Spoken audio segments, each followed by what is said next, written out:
Have you guys heard of the night lady? This all started in Chihuahua, Mexico, 2009. Residents started noticing something really disturbing. You see, now some of the children in the area were going missing. I gotta grab some food for this one. Look at this beautiful roll.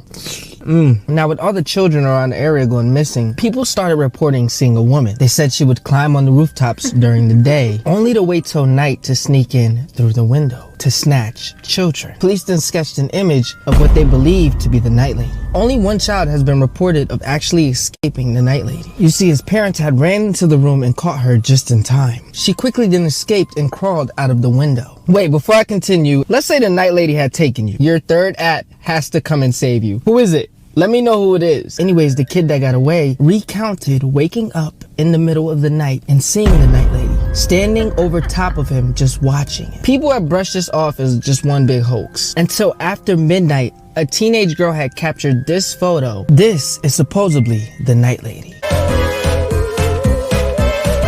I always had this huge hatred for my best friend. I mean, she was pretty, funny, and all the beyond. I hated her. And the worst part is, she was always kind to me. We hung out all the time, and I always played off the best friend role. But it was all an act. One night, I was at her house for a sleepover. She was always fast asleep, so I set my plan in action. I went over to her bedside and hit her with a bat. After that, I carried her to my car, which I drove over to the bridge, where I dropped her down to the lake.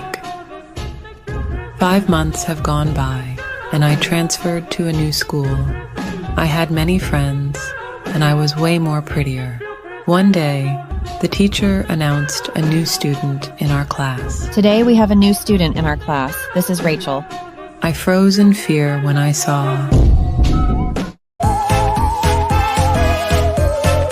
About 2 years ago, I was driving home from a family reunion pretty late at night, and the drive was about 2 hours. I didn't stay the night because I had to be back for work the following day.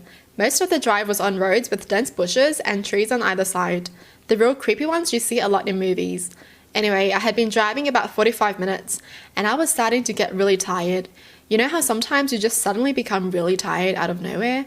Well, yeah, that happened to me. I knew I wasn't going to last, but I didn't come across any place that I felt I could park and safely sleep. Anyway, after it became clear to me that I wasn't going to find a place to pull up, and my tiredness wasn't going away, I did something very questionable.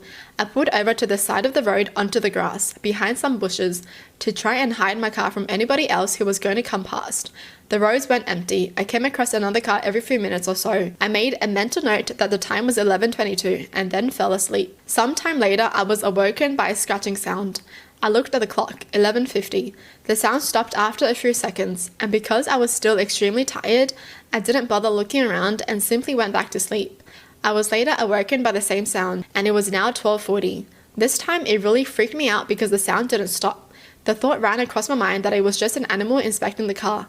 But why would it return almost after an hour after it had left the previous time? I looked in my rear view mirror and just managed to catch a glimpse of something running away into the forest. Now, at the time, I thought it was a damn hook killer. You know, the one that scratched that couple's car and then slaughtered the guy when he got out to investigate? F that, I thought to myself, so I got the hell out of there. There was a bend no more than 100 yards up the road, and as I came around it, there was a car parked off to the side of the road with the driver's side door open. I slowed down just to look to see if anyone was in there. There wasn't. Then I looked in my rear view mirror. I didn't see anything, and all of a sudden, this guy comes sprinting around the corner. He starts screaming at me, shouting stuff like, hey you, get the F out of the car, now! I noped out of there and sped off.